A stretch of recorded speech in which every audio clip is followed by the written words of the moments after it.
오늘은 스바냐 말씀을 전하도록 하겠습니다. 혹시 여러분 스바냐에 대한 말씀을 들으신 적이 있습니까? 저는 처음 설교를 합니다. 오늘 이 기록된 말씀을 통해서 오늘 우리에게 주시는 하나님의 음성 듣기를 원합니다. 오늘 본문 1절 말씀을 보면은 이 사람에 대한 소개가 1절에 나오는데요. 우리 같이 한번 읽어볼까요? 좀 길지만 시작. 아몬의 아들 유다 왕 요시야의 시대에 스바냐에게 임한 여호와의 말씀이라. 스바냐는 히스기야의 현손이요 아마랴의 증손이요 그다랴의 손자요 그시의 아들이었더라. 아멘.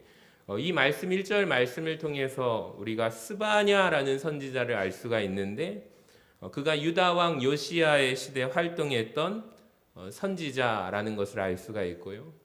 특별히 오늘 스바냐 1장 1절 말씀을 통해서 그의 가계도가 설명이 되는데 상당히 독특함을 우리는 알게 됩니다. 여러분, 지금까지 우리가 선지자들, 수많은 선지자들을 소개를 받았죠. 오늘처럼 단 한 명도 이렇게 소개받은 선지자는 없다라는 것을 아십니까? 보통 많이 소개되어 봤자 누구누구의 아들 선지자, 아버지 정도 소개가 되는데 이 스바냐라는 선지자는요, 유일무이하게 할아버지까지 소개가 되는데 어떤 할아버지까지 소개가 돼요? 고조 할아버지까지, 즉 4대 가문에 소개가 되어 있는 유일하고 아주 독특한 선지자가 따라합시다. 스바냐. 아주 족보에 있는 선지자입니다. 특별히 눈에 띄는 이름이 우리가 잘 아는 이름이 있죠. 히스기야라는 이름입니다. 만약에 이 히스기야가 여러분 우리가 알고 있는 그 히스기야 왕이 맞다면 물론 직계는 아닙니다. 직계는 히스기야, 므낫세, 아몬, 이게 직계 아닙니까? 요시야로 계보로 이루어지죠. 그러니까 직계는 아니지만 만약에 우리가 생각하는 히스기야 왕이 맞다라고 친다면 이렇게 추측할 수 있겠네요. 둘째 아들이나 혹은 왕비가 아닌 어머니가 후궁이에게서 낳은 아들 계보니까 어쨌든 왕족일 수도 있을 것 같습니다. 근데 우리는 여기에서 그 히스기야가 아닐 수도 있어요. 그러니까 유대인 사람들 중에서 이 히스기야라는 이름을 가진 사람이 많았기 때문입니다.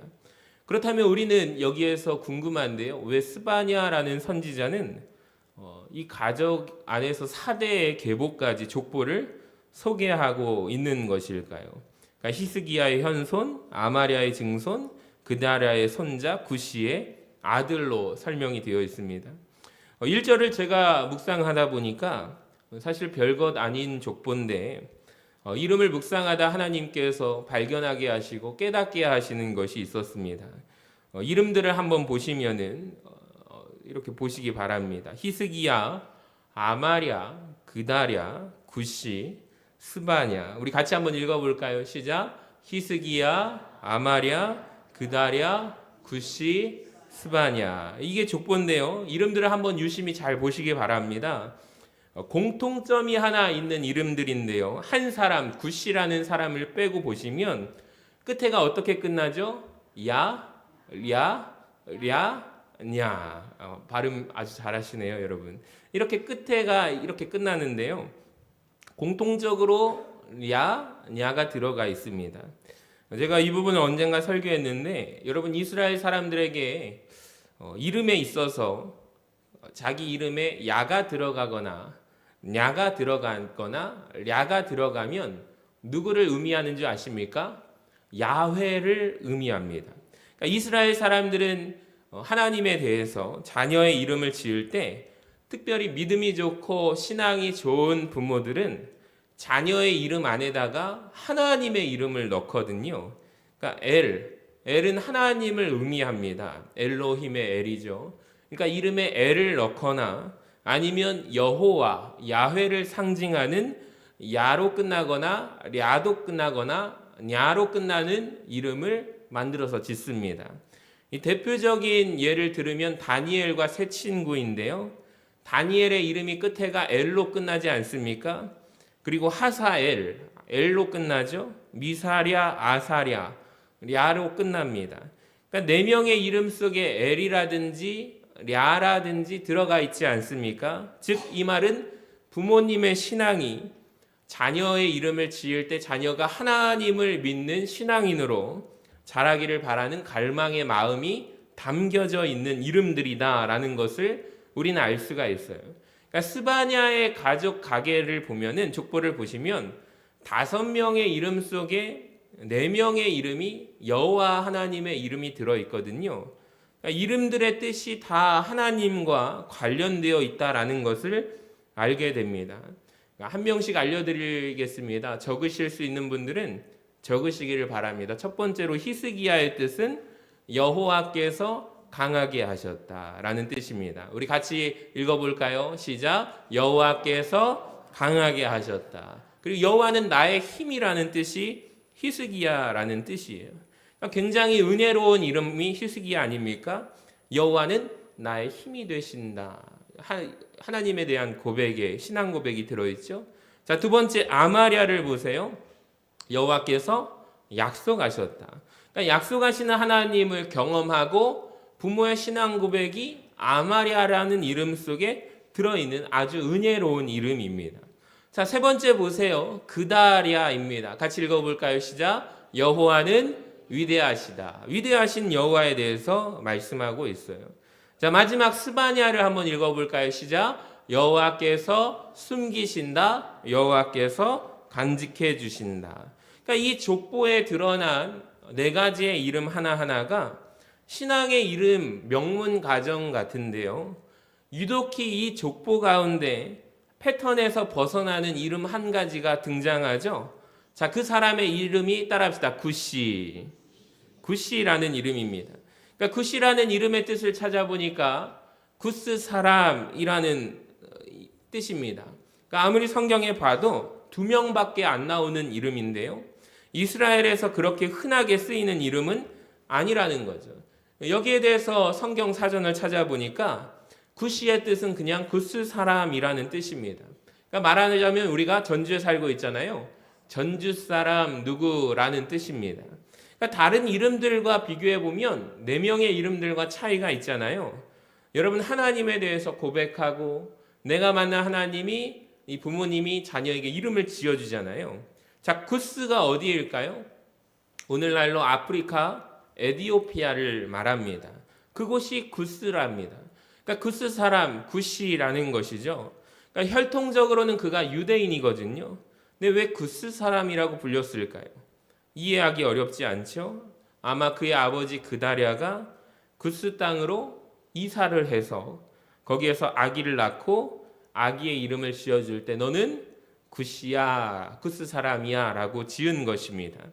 여러분 이 족보들을 다시 뜻과 함께 정리해서 보면은 눈에 띄는데요. 표로 한번 보시면 히스기야, 여호와께서 강하게 하셨다. 아마랴, 여호와께서 약속하셨다. 그다랴, 여호와는 위대하시다. 스바냐, 여호와께서 숨기신다. 그런데 구시는 구스 사람이라라는 거예요. 여러분 우리가 까먹으면 안 됩니다. 이 이름들은 자기가 지은 게 아니죠. 누가 지은 겁니까? 부모가 지어준 이름이다라는 거예요. 그러니까 우리는 이 족보 속에서 무엇을 알 수 있냐면 자, 이 집안에 어떤 일이 일어났는가를 우리가 유추할 수가 있는데요. 자, 특별히 이 집안에 신앙적인 변화가 눈에 띄죠. 히스기야, 아까 전에 말했지만 우리가 아는 왕일 수도 있고 아닐 수도 있지만 어쨌든 히스기야가 자기 자녀의 이름을 아마랴로 짓습니다. 여호와께서 약속하셨다. 그럼 이 고백은 누가 고백한 거예요? 히스기야가 고백한 것입니다. 자, 본인에게 신앙이 있었고 자녀가 하나님의 사람으로 자라기를 원했던 신앙인이라는 것을 우리에게 보여주고 있는 거예요. 맞습니까? 그러니까 히스기야는 아들 이름을 아마랴로 짓는 신앙의 사람이었다라는 거예요. 자, 아마랴를 보세요. 그의 자녀 이름을 그다랴로 짓습니다. 부모로부터 신앙을 이어받았네요. 자기 자녀의 이름을 여호와라는 이름을 넣어서 지어주는 신앙을 자식에게 전수해진 사람이라고 말할 수 있겠습니다. 자, 문제는 누가 문제죠? 그다랴가 문제입니다. 자녀 이름을 부모가 짓잖아요. 구시라는 이름을 지어준 사람이 그다랴입니다. 부모의 집안 내력이 하나님을 잘 믿는 사람이고 하나님을 잘 믿기를 원하는 마음을 담아서 자녀들의 이름을 짓는 것이 이 집안의 전통이었는데, 자, 그다리아는 자기 자녀 이름을 그렇게 짓지 않아요. 굿이. 이때 무언가 벌어졌음을 우리는 알 수가 있는 거예요. 그러니까 확인되는 것은 역사적으로 유대를 떠나서 구스 땅으로 떠나갔다, 이사 갔다라는 거죠. 자, 그런데 땅만 떠나가지 않고 문제는 그의 신앙도 함께 떠나갔던 것 같습니다. 그러니까 충분히 유추가 가능한 게 스바냐가 요시야 시대에 활동했잖아요. 한 대 위입니다. 그러니까 므낫세와 아몬이 통치하던 시대였으니, 그러니까 유대 자체가 하나님께로부터 멀리 떠난 시대였다라는 거예요. 자, 그때 그다리아라는 사람도 어떻게 했는가? 그의 조상이 대대로 섬기던 하나님을, 그 땅을 떠나서, 땅만 떠난 게 아니라 땅을 떠나니까 마음도 떠나서 그가 구스 땅에 살면서 정착해서 자식을 낳아서 하나님과 전혀 상관이 없는 신앙의 흔적이라고 찾아볼 수 없는 굿이라는 이름을 그 자녀에게 지어주었다라는 거예요. 그러니까 이렇게 정리할 수 있겠죠? 여러분, 그다리아는 어떤 사람입니까? 조상의 신앙을 떠난 사람이 그다리아입니다. 자, 여기에서부터 여러분 사실 집안에 위기가 닥쳤다고 우리는 볼 수가 있어요. 그동안 그다리아 이전까지 하나님을 잘 믿었던 집안이었는데, 이제는 그다리아부터는 하나님을 떠난, 지역적으로도 영적으로도 하나님을 떠난 집안이 되었다라는 거예요. 여러분, 그런데 놀랍게도 이 집안 안에 영적인 반전이 일어나게 됩니다. 이 굿이가 자기 자녀의 이름을 뭘로 지어요? 따라합시다. 스바냐. 다시 한번 스바냐. 오늘 선지자 이름이 스바냐잖아요. 그러니까 대단한 거 아닙니까? 오늘 본문을 우리가 생각해 볼 때 이 스바냐라는 선지자는 유대 땅 곳곳을 잘 알고 있었던 것으로 보입니다. 자, 그 근거가 10절 말씀인데요. 1장 10절을 보시면 노란 글씨를 한번 읽어볼까요? 시작. 엄은 제2구요. 그러니까 이런 표현들이 나오는 걸로 보아서 구약 성경학자들이 이 스바냐를 어떤 사람인가 연구를 했는데, 이 스바냐는 유대 예루살렘의 지리를 아주 잘 알았던 사람으로 보여진다라는 것으로 얘기를 합니다. 그러니까 이게 무슨 말이냐면, 여러분, 우리가 진짜 서신동 사람, 고사평, 바구멀, 혹시 이런 말을 들으면은 생소한데 모르는데 라고 생각한다면 찐 서신 사람이 아니라는 것을 아십니까? 아세요? 그러니까 우리 어른들하고 하면은 제가 자주 질문이 고사평이 어딥니까? 바구멀이 어딥니까? 또 다른 지명 이름들이 있거든요. 우리가 잘 안 쓰는데 고사평길이라든지 무슨 공원 할 때 이렇게 표시가 되어 있는데 그게 옛날 서신동 지역에 논과 밭이 있었을 때 그 지역 이름이거든요. 우리 교회 어른들이 자꾸 그 얘기를 하시는데 듣다 보면 이분들은 서신동에서 태어나셔서 지금까지 살아오시는 분들이시구나라는 것을 알게 됩니다. 찐 서신동 전주 사람인 거죠. 그러니까 마찬가지에 오늘 스바냐도요. 어문 제2구역이라는 이 지역 명칭을 보았을 때 스바냐도 어떤 사람인가? 그가 찐 유대 예루살렘 지리를 아는 자다라고 추측을 한다라는 거예요. 그러니까 이게 무슨 말이냐면 더 나아가서 이 구스 사람 굿이가 어디로 오게 된 거예요? 다시 조상들이 살았던 유대 베들레헴 지역으로 이사를 왔다라는 것으로 결론을 낼 수가 있다라는 거예요. 여러분 이해가 되십니까? 그러니까 굿이가 구스에서 사는 것으로 만족하지 않고 어느 날 하나님이 우리 집안 가운데 가문 가운데 믿음의 명문 가정이었다는 것을 다시 기억해낸 거죠. 그래서 유대 땅으로 돌아와서 자기 자녀를 낳을 때 스바냐를 낳을 때 신앙적으로도 이 스바냐가 이 아기가 하나님 앞에 잘 돌아오게끔 하는 마음을 담아서 스바냐라는 이름을 지었다는 것을 우리는 알게 됩니다.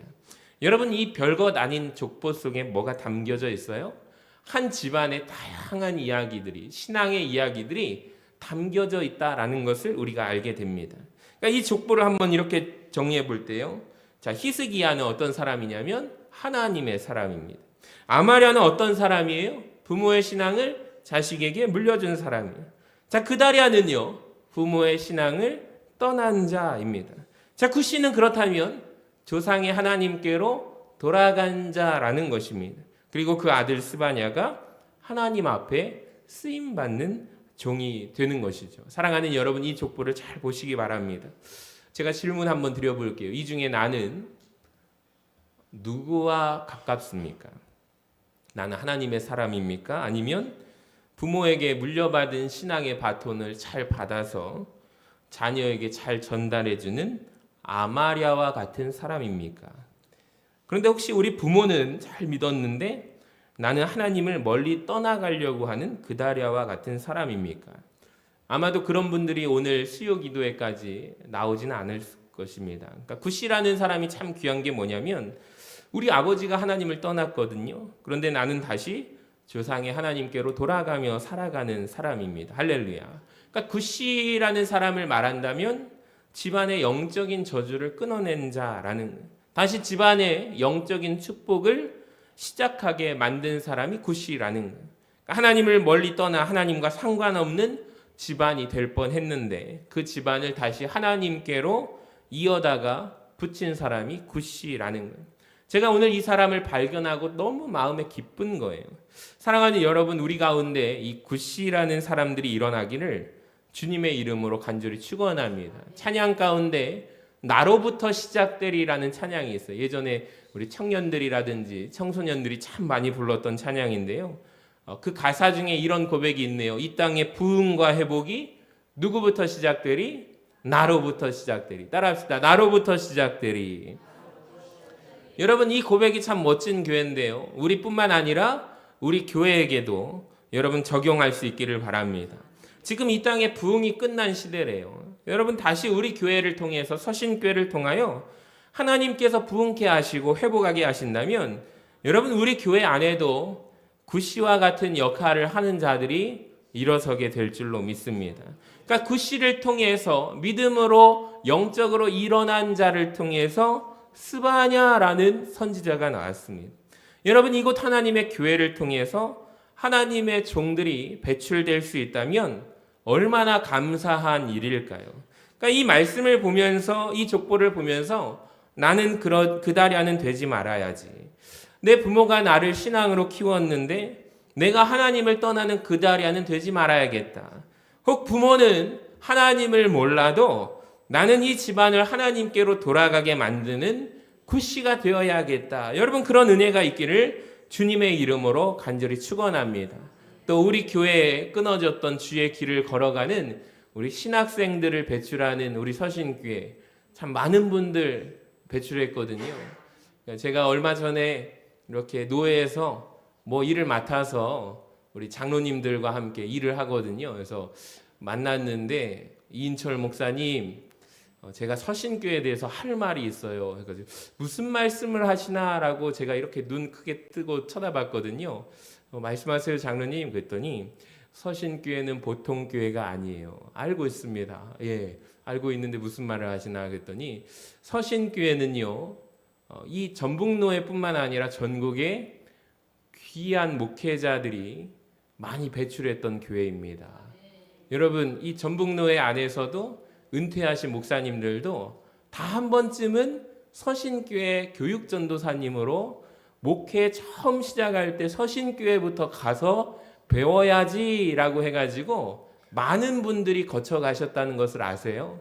그러니까 우리 교회 예전에 요람에 보면은 연역이 있거든요. 홈페이지에 그걸 제가 올려놨는데 정말로 대단한 목회자들이 우리 교회를 처음 전도사로 처음으로 주의 종의 길을 걸어갈 때 그 교정을 받고 훈련을 받았던 교회가 우리 서신교회라는 것을 기억하기를 바라고, 제 마음의 소망이 무엇이냐면 우리 교회를 통해서 제가 있을 때 또 우리 귀한 학생들을 키워서 주의 길을 걸어가는 주의 종들이 배출되었으면 좋겠다라는 생각이 듭니다. 함께 기도해 주시는 우리 교회가 되기를 간절히 소망합니다.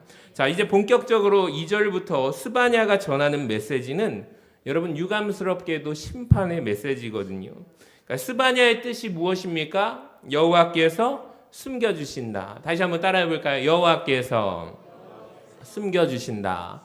그 뜻이 무엇이라고요? 스바냐라는 이름이거든요. 자, 무엇으로부터 숨겨주시는가? 하나님의 심판으로부터, 하나님의 진멸로부터 숨겨주신다.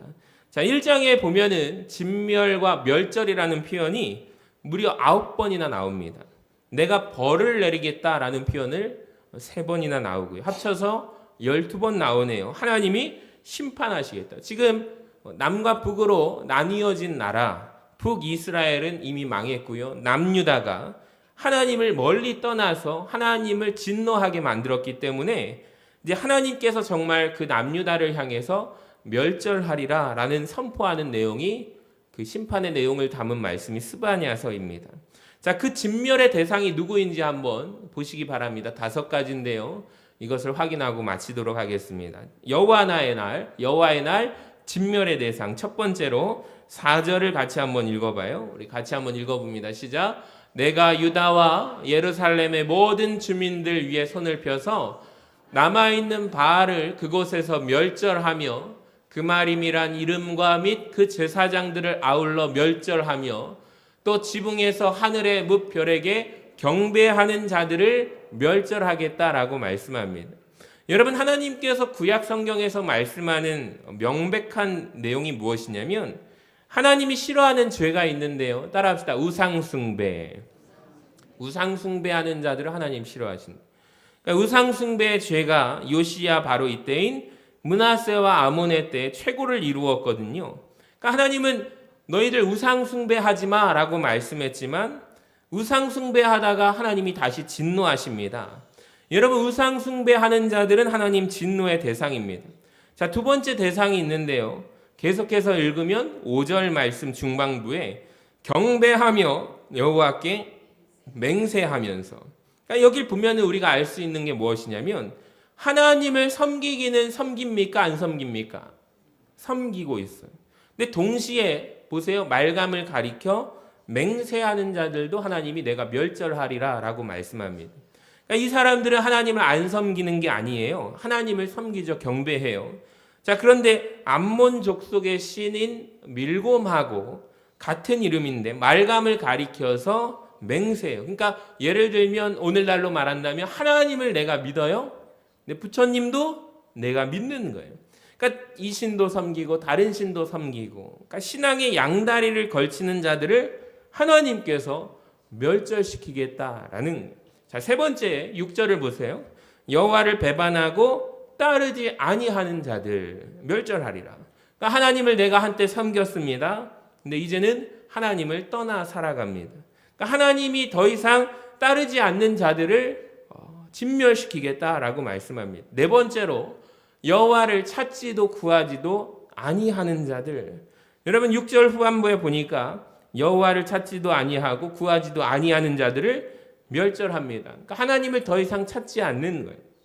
하나님을 더 이상 구하지도 않는 거예요. 그러니까 여기에 네 부류가 나오는데 끝이 아닙니다. 12절에 보면은 나머지 한 부류가 더 나오는데 우리 같이 한번 읽어봅니다. 시작. 그때 내가 예루살렘에서 찌꺼기같이 가라앉아서 마음속에 스스로 이르기를 여호와께서는 복도 내리지 아니하시며 화도 내리지 아니하시리라 하는 자를 등불로 두루 찾아 멸하리니. 여러분, 하나님이 또 심판하고자 하는 대상은 하나님에 대해서 즉 기대가 없는 자들을 멸절하십니다. 하나님 앞에 내가 나왔지만 은혜도 기대하지 않아요. 내가 하나님 앞에 복 받을 것을 기대하지 않아요. 하나님이 심판하실 것도 내가 기대하지 않아요.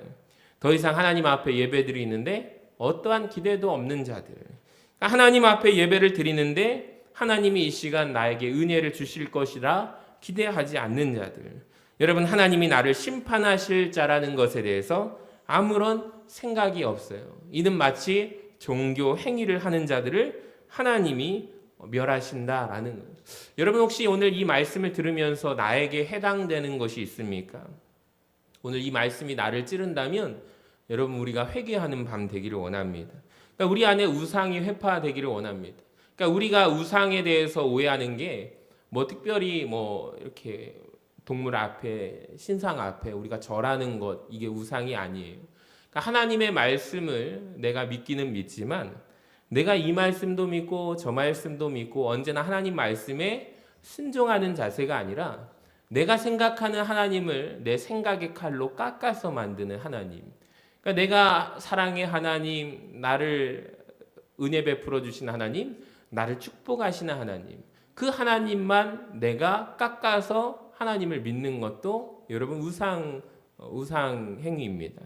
그러니까 하나님은 구약에 보면은 죄악을 미워하시고 심판하시는 하나님. 근데 그 죄악에 대해서 우리는 그 하나님은 깎아버리고 이 부분은 좀 부담스럽네 하면서 깎아버리고 내가 하나님에 대해서 이 부분 내가 좋아하는 말씀 그 말씀 앞에만 순종하면서 하나님의 말씀을 이런 하나님이야. 나에게 하나님은 사랑의 하나님이야. 복의 하나님이야 라고 믿는 것이 여러분 우리가 얼마나 이런 모습으로 신앙생활을 하는 사람들이 많은지 모릅니다. 이것이 바로 우상 숭배거든요. 여러분 하나님께 구하며 하나님께 대한 기대가 있기를 소망합니다. 우리 히브리서 11장 6절을 같이 읽어봐요. 시작. 믿음이 없이는 하나님을 기쁘시게 하지 못하나니 하나님께 나아가는 자는 반드시 그가 계신 것과 또한 그가 자기를 찾는 자들에게 상 주시는 이심을 믿어야 할지니라. 아멘. 여러분 하나님은 우리에게 어떤 하나님이십니까? 복 주시는 분이신데 또 하나님은 우리에게 심판하시는 하나님입니다. 우리가 이것을 다 믿는 거예요. 하나님은 좋으신 분이고 사랑하시는 하나님이지만 심판하시는 분. 여러분 우리가 그 여호와의 날에 심판의 대상이 되지 않기를 간절히 소망합니다. 왜냐하면 오늘부터 시작되는 스바냐서 1장의 말씀은 여호와의 날에 대해서는 굉장히 무서운 날이거든요. 15절과 16절에 따르면 그 날은 어떤 날인가? 분노의 날, 환난과 고통의 날, 황폐와 패망의 날, 깜깜하고 어두운 날, 구름과 흑암의 날, 아주 무서운 날이다라고 되어 있습니다. 제가 1장 전체를 다 말씀드리면 시간이 너무 많이 지나서 우리가 기도할 시간이 없을 것 같아서 다음 시간에 그 뒷부분에 대해서 여호와의 날에 대해서 우리가 함께 나눌 수 있기를 원합니다. 오늘 말씀을 마칩니다. 여러분 우리가 이 시간에 기도할 것은 오늘 제가 스바냐 1장 1절에 대해서 가계도에 대해서 설명하고 1장에 대해서 말씀을 드리면서 저는 이 말씀을 묵상하는 가운데 참 많은 생각이 들었어요. 한 집안의 족보잖아요. 스바냐라는 집안의 족보입니다. 많은 생각을 했습니다. 히스기야 하나님의 사람이었죠. 그 아들 아마랴 부모가 자녀에게 신앙을 잘 물려주었던 사람입니다. 또 그걸 바라는 마음에서 자녀의 이름을 그다랴라고 지었습니다. 그리고 또 부모가 자식에게 신앙을 전수해 주기를 원했습니다. 근데 잘 보세요. 그 아들 구시 그다랴라는 사람이 궁금해졌어요. 이 사람은요 잘 믿는 집안에서 태어났지만 근데 그는 하나님으로부터 떠났습니다. 몸도 마음도 하나님께 다 떠난 사람입니다. 그런데 그 다음 그의 아들이 참 놀랍죠. 구시라는 사람이 어떻게 그는 다시 하나님께로 조상의 하나님께로 돌아갈 생각을 했을까? 무엇이 계기가 되었길래 우리 집안을 하나님께로 이어야겠다라는 생각을 했을까?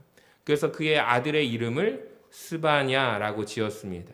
구시의 아들의 이름이 스바냐가 나왔다라는 것입니다. 사랑하는 여러분, 이 땅에 우리 교회 안에 구시가 많이 나오게 되기를 주님의 이름으로 간절히 축원합니다.